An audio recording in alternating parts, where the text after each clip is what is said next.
WagerTalk TV. All right, I got to give Prez a little shout out here because I haven't done it enough today. If you guys have not checked out Prez's new show, Morning Joe and the Pro, apparently this week is like epic. He does a show with Tony Miller. So I'm going to give him a shout out there. But let's get on to Monday Night Football. Again, I'm Kelly in Vegas, Marco in Vegas, and Ralph in Vegas. Can I change your name to Ralph in Vegas? I think that'd be way better. Sure. I like it. I'm just gonna hijack his Twitter, and now he's Ralph in Vegas. Actually, my mom did call you Ralph in Vegas. She goes, "How's Ralph in Vegas? I had fun at Thanksgiving brunch." It is Cal Sports LV, by the way. He hates me. Poor Ralph. I'm like, Ralph, you know what? You're last in videos today. Your first and your last. And I go, that means you're gonna spend more time with me. And he just did not. He had like complete expressionless. I was in the green room watching the Drew Carey show. See, we're just having a great time here at the studio. All right, Monday Night Football, Minnesota Vikings, Seattle Seahawks. I played the Seahawks already at 3.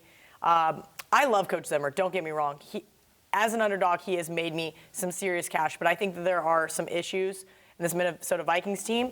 Put them at home, the issues kind of go away. Put them on the road, and we see them come out week after week. Kirk Cousins, I don't know what the hell he's doing, to be really honest with you, on the road. Last week in Foxborough, I played him, catching 6. Had a decent shot there in the first half, and then just the Pats pulled away.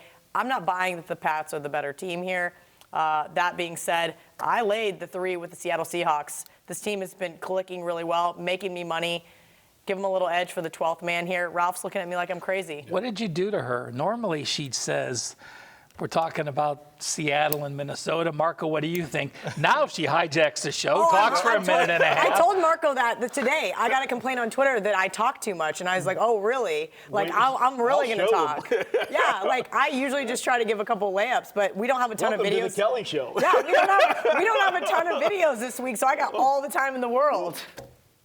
You want to start? Sure. I think this line is way too low. So I agree with you. I'm on Seattle. And people say, reading some newsletters or some talking to some people in the NFL, well, Seattle's been outgained 4 of their last 5 games, and that's part of the reason. Well, I'll tell you what. When you beat San Francisco 43-16, it doesn't matter if you're outgained. You have a big lead. Russell Wilson threw 16 times. It doesn't matter what you do. You're just trying to get out of the game. So, you throw that out. Now you have Minnesota on the road for a 3rd time in 4 weeks. And what has Minnesota offense done? Well, against Green Bay, they had a decent game, but they were at home. Their other games, 283 yards against Detroit, 268 at Chicago, 278 at New England. I think great spot for the Seahawks. Marco disagrees with you. I can tell by the smirk on his face. We're ready for you, It's been Marco. a while. It's been probably 3 or 4 weeks since we had a video where we disagreed. Yeah, so glad to see that. So I'm going to be against both of you here. We're both on Seattle. So what are we betting?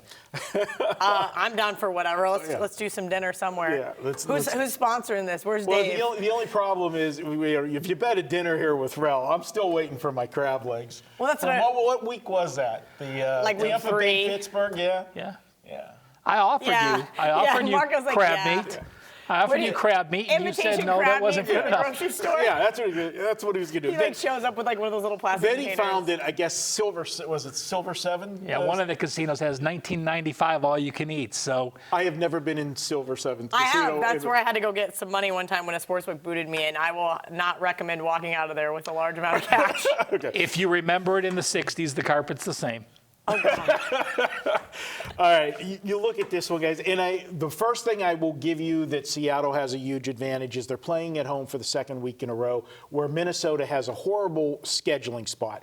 They went all the way to the East Coast to play New England, tough game at Foxborough. Then now they got to go to the far west, go to the Pacific Northwest to play Seattle. So advantage scheduling wise, yes, that goes to Seattle. But what's going to negate that some is this is a Monday night game, so they get an extra day. You're going to get the 12th man, Seattle. You talked earlier video about Kansas City, being one of the toughest places. I put Seattle and Kansas City as the 2 toughest outdoor stadiums. But Seattle is. I mean, this is something that just goes against. I mean, this is a Monday night. Is 0-5 on Monday nights. Their last 5 Monday night games. I did not know that. Yeah, And let's touch base real quick just to go against what you said. I call him Primetime Kirk because Primetime Kirk is a nightmare to bet, and I've now since taken enough beatings with primetime Kirk. He has been. But right now, we talk about stock. You know, you want to buy high, sell, or you want to buy low, sell high. The stock right now on Seattle, everybody's jumping on their bandwagon right now. They've only beaten one team during this streak with a winning record, and that was Dallas. But that was way back at the beginning of the season when Dallas was a train wreck at the beginning. They had no offense at all. I'm not sold on Seattle.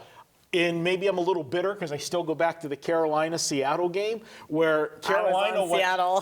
Carolina I feel guilty about that. Went up and down the field. But you know what? The gambling gods have a way of evening everything out. Yeah, they have Matt Stafford throw a pick six for you on Thanksgiving. It comes right back in your favor. I got one back last week that I shouldn't. And anybody that bet the Buffalo Bills last week, I apologize to you for losing that game. I had Miami minus 3.5, and that was the biggest gift I ever had because they had how many different times to win that game in the last play of the game. My God. But Kirk Cousins, if he has a clean game, and I know that's a big if, but if he has a clean game, Minnesota is the better team, both sides of the ball. Defensively, they're putting up the numbers, not what they were putting up last year, but they're still a top 10 defense.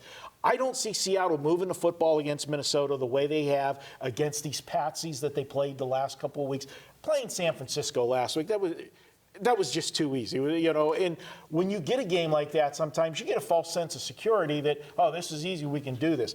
Minnesota, nobody is going to want them after the New England game. If you bet them, you're pissed because you're going to what was it, late third quarter, early fourth? It's a tie game. I was on them. I know. That's why when we joked about the gambling gods, you got to give some back every once in a while. There was a couple I gave back this weekend. Minnesota's the 7th-ranked defense, allowing 5.4 yards per play. Seattle is 29th at 6.4 yards per play. You give me the better defense getting points, and this is the season almost for Minnesota.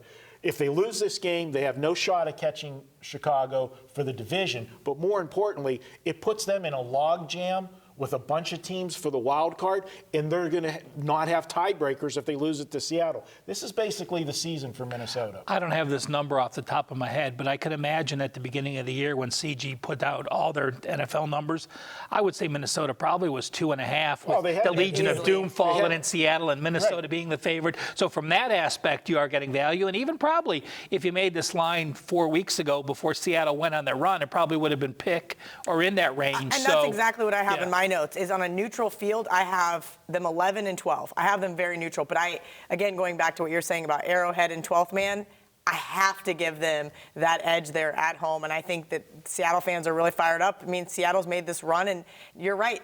Minnesota, must-win game for them. Seattle, also kind of a must-win game. They're in the 5th playoff spot but now. But maybe just not a must-win cover. Yeah. I'm on Minnesota. I'll be in the minority here. All right, guys. Tuesday is always $2 Tuesday, and you get the hottest handicapper at WagerTalk's best bet for just $2.